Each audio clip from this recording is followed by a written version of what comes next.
అది high profile leader mystery murder. హత్య జరిగి 6 ఏళ్లకు పైనే అవుతుంది.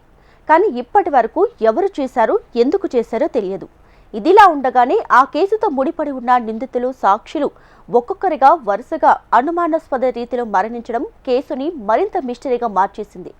ఇందుకు ఈ కేసులో ఏం జరుగుతుంది? కేసుతో లింక్ ఉన్న వారు ఎందుకు ఇలా మరణిస్తున్నారు? ఇవి సహజ మరణాలేనా లేక ఏదైనా కుట్ర ఉందా? వైఎస్ వివేక కేసుతో పాటు వాచ్మెన్ రంగన్న మృతి ఇప్పుడు అనేక ప్రశ్నలు లేవనెత్తేలా చేస్తుంది.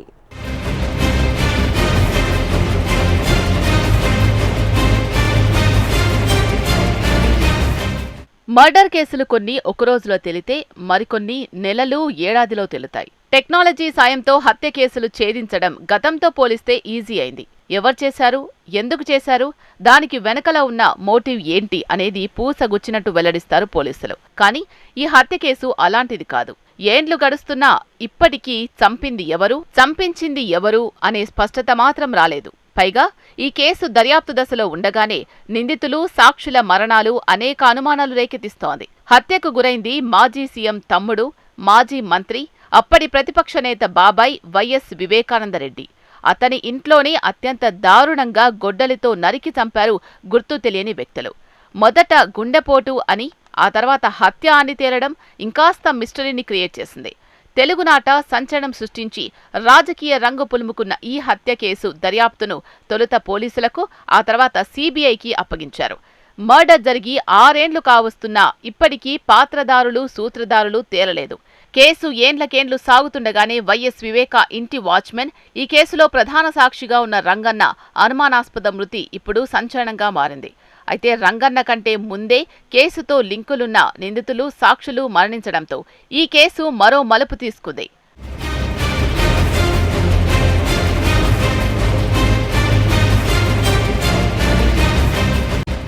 మాజీ మంత్రి వివేకానందరెడ్డి మర్డర్ ఎంత సంచలనం కలిగించిందో ఆయన ఇంటి వాచ్మెన్ రంగన్న మరణం కూడా అంతే సంచలనంగా మారింది.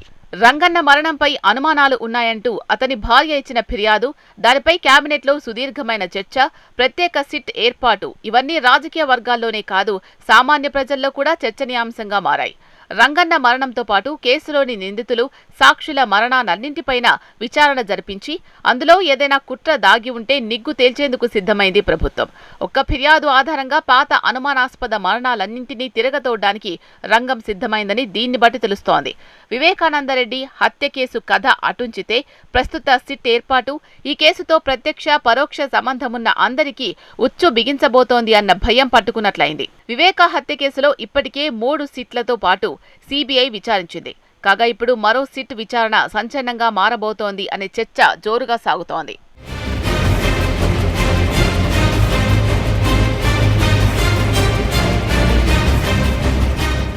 కడప రిమ్స్ లో చనిపోయిన రంగన్న మృతదేహాన్ని పులివెందులకు తీసుకెళ్లిన తర్వాత ఆయన భార్య అనుమానాస్పద మరణంగా పోలీసులకు ఫిర్యాదు చేసింది. తన భర్తను ఎవరో ఏదో చేసి ఉంటారని, అతని మరణంపై అనుమానాలు ఉన్నాయని సుశీలమ్మ అనుమానాలు వ్యక్తం చేశారు. దీంతో అప్పటి వరకు ఎలాంటి వివాదం లేని రంగన్న మరణం ఒక్కసారిగా వివాదాస్పదమైంది. ఫిర్యాదు రావడమే తడవుగా పులివెందుల పోలీసులు కేసు నమోదు చేశారు. ప్రభుత్వం వేగంగా స్పందించింది. దీంతో పాటు గతంలో జరిగిన వివేక హత్య కేసులోని సాక్షుల మరణాలు కూడా వివాదాస్పదమైనవనే విమర్శలు ఉండడంతో రాష్ట్ర కేబినెట్లో అర్ధగంట పాటు చర్చించారు. వివేక హత్య కేసులో సాక్షులు, నిందితులుగా ఉన్నవారిలో 4 చనిపోవడంపై మంత్రులు అనుమానాలు వ్యక్తం చేశారు. పరిటాల రవి హత్య కేసులో కూడా సాక్షులు ఇలానే చనిపోయారని సీఎం చంద్రబాబుకు చెప్పారు. రంగన్న మృతి అనుమానాస్పదంగా ఉందని సీఎం చంద్రబాబు కూడా అభిప్రాయపడ్డారు. దీనిపై డీజీపీ హరికుమార్ గుప్తాను వివరణ కోరగా ఆ మరణాలు అనుమానాస్పదంగా ఉన్నాయని చెప్పారు. దీంతో పూర్తిస్థాయి విచారణ చేపట్టాలని డీజీపీని ఆదేశించింది కేబినెట్. గత మరణాలపై కూడా విచారణ సాగించడానికి ప్రభుత్వం సిట్ను ఏర్పాటు చేసింది. సిట్ బృందంలో ఒక డీఎస్పీతో పాటు 2 సీఐలు, 4 ఎస్ఐలు, 6 కానిస్టేబుల్స్ ఉంటారు. దీంతో సాక్షుల పాత మరణాల కేసుల తిరగమోత ప్రారంభమైందని పెద్ద ఎత్తున చర్చ నడుస్తోంది.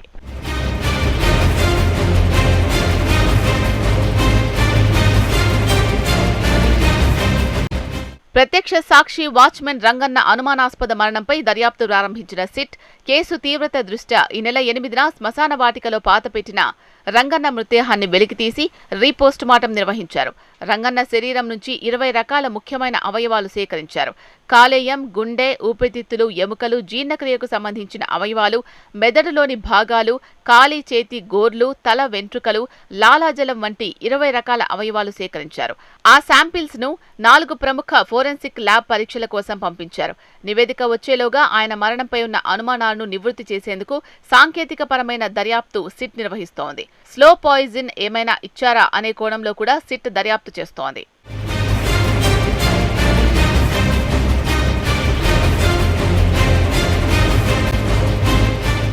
అయితే ప్రత్యక్ష సాక్షులైన వారిలో కటికారెడ్డి శ్రీనివాస్ రెడ్డి అనే వ్యక్తి మొదట ఆత్మహత్య చేసుకున్నాడు. ఆ తర్వాత ఈ కేసులో సాక్షులుగా ఉన్న మరో 4 మృతి చెందారు. వీరిలో మాజీ ముఖ్యమంత్రి జగన్మోహన్ రెడ్డి మామ ఈసీ గంగిరెడ్డి, సోదరుడు అభిషేక్ రెడ్డి కూడా ఉన్నారు. మొదటి నుంచి వైఎస్ వివేకానందరెడ్డి కుమార్తె సునీతారెడ్డి సాక్షుల మరణాలపై అనుమానాలు వ్యక్తం చేస్తూ వచ్చారు. అంతేకాదు సాక్షులుగా ఉన్నవారు మొదట ఒక రకంగా వాంగ్మూలం ఇచ్చి మళ్లీ తర్వాత దానికి వ్యతిరేకంగా వాంగ్మూలాలు ఇవ్వడం కూడా వివాదాస్పదమైంది. ఈ పరిణామాలపై ఆందోళన వ్యక్తం చేస్తూ కోర్టులను కూడా ఆశ్రయించారు సునీత. ఈ క్రమంలో హత్య జరిగిన రోజు వివేకానందరెడ్డి ఇంటిలోనే ఉన్న వాచ్మెన్ రంగన్నను ప్రధానమైన ప్రత్యక్ష సాక్షిగా సీబీఐ నమోదు చేసింది. విచారణలో భాగంగా సీబీఐ అధికారులతో పాటు సిట్ బృందంలోని పోలీసులు రంగన్నను విచారించే క్రమంలో అతన్ని కొట్టడం, హింసించడం, ఢిల్లీ, విజయవాడ, హైదరాబాద్ వంటి ప్రాంతాలకు తిప్పడం వల్లే అనారోగ్యానికి గురై చనిపోయాడని ఫిర్యాదులో పేర్కొంది రంగన్న భార్య. అయితే మృతుని భార్య స్వయంగానే ఫిర్యాదు చేసిందా, ఎవరి ప్రోద్బలంతోనైనా ఫిర్యాదు చేసిందా అన్న విషయంపై కూడా చర్చ జరుస్తోంది. ఈ ఫిర్యాదు ఆధారంగానే గత మరణాలపైన విచారణ చేసి ఉచ్చు బిగించాలని చూస్తున్నారు అనే గుసగుసలు వినిపిస్తున్నాయి.